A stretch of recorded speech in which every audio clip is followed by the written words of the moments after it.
Story 1. It was a regular Friday night and I had just gone to bed in my cozy room. The soft light of my computer screen filled the room as I lay on my bed, worn out from working all week. Outside, the neighborhood was quiet and the clock on my nightstand read 10:30 p.m. As I tried to relax, a strange feeling came over me. I brushed it off at first, thinking it was just because I was tired. But then, I saw something that made my blood run cold. A scary face, pale and twisted with evil, pressed against the window. The stranger, whose age and reasons for being there were a mystery, was trying hard to open the window with shaky, ghostly hands. My heart raced as panic washed over me and I fumbled for my phone. With trembling fingers, I dialed 911, desperately calling for help. Just as the dispatcher answered, my parents' car pulled into the driveway. They had been out to dinner. The headlights lit up the room, showing the sinister face at the window. The stranger's cruel smile turned into a chilling, throat-cutting gesture as he vanished into the darkness, leaving my parents and me shocked. We searched the area, but the intruder was gone without a trace. That night, I couldn't stop thinking about the haunting image of that cruel smile. It left me feeling uneasy and vulnerable. Story 2. One peaceful evening in our neighborhood, I was spending time with my family. Around 9 p.m., my parents were watching TV in the living room and my little sister was upstairs. Suddenly, we heard the sound of tires crunching on gravel. I went to the window to see what it was and saw a strange car pull into our yard. The engine was still running. 4 men got out of the car.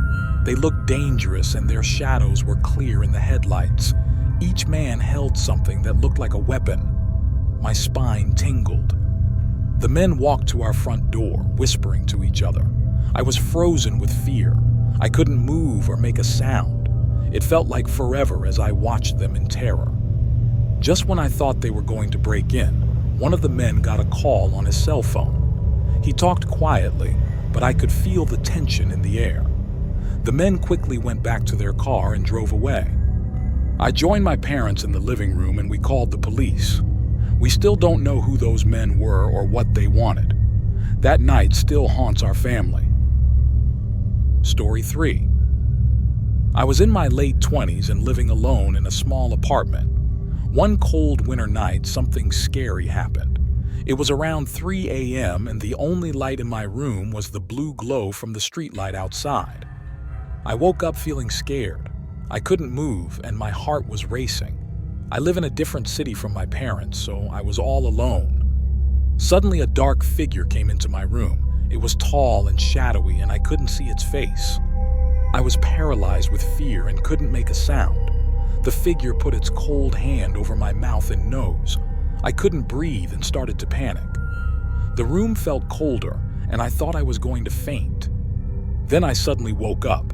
I was gasping for air and the room was empty. The figure was gone. I was alone, but there were marks on my neck from where the figure had strangled me. I had been attacked in the middle of the night, and I didn't know who or why. I was shocked and scared. Story 4. One summer when I was 18, I house sat for a friend of my family. The house was old and creaky, and it was deep in a dark forest. I had to stay there for a month while the family was on vacation. One hot night in August, I was reading in the living room. The lights were dim, and I could feel the weight of the old house on me.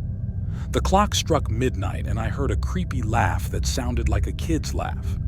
It was coming from the hallway. My heart started racing and I grabbed a flashlight. I thought it was my imagination, but then the laugh got louder. I went into the hallway and the laugh got even louder. It was bouncing off the walls. I couldn't find where it was coming from. Suddenly, the lights flickered and went out. I panicked and tried to find my way back to the living room. Then, I felt a cold hand on my shoulder. I turned around, but there was no one there. I ran to the front door, opened it, and ran outside into the moonlight. I vowed to never go back to that old haunted house again. Story 5. I was 24 and I loved taking pictures of old, abandoned places. One summer, I heard about an old, run-down asylum outside of town. People said it was haunted. I was curious, so I decided to go there and take some pictures. I walked into the asylum. The hallways were dark and scary. The air was thick and still. I could hear faint cries coming from somewhere. The deeper I went, the more I felt like someone was watching me. I went into a room and set up my camera to take a long picture. I was about to take the picture when I heard a chilling whisper. "Get out," it said. I turned around, but no one was there. I was alone. I was terrified. I grabbed my camera and ran out of the asylum. I looked back one last time and saw a shadowy figure staring out of a broken window. I knew then that the stories about the asylum were true. I never went back there again. The picture I took that day is a reminder of the paranormal world that I accidentally stumbled into.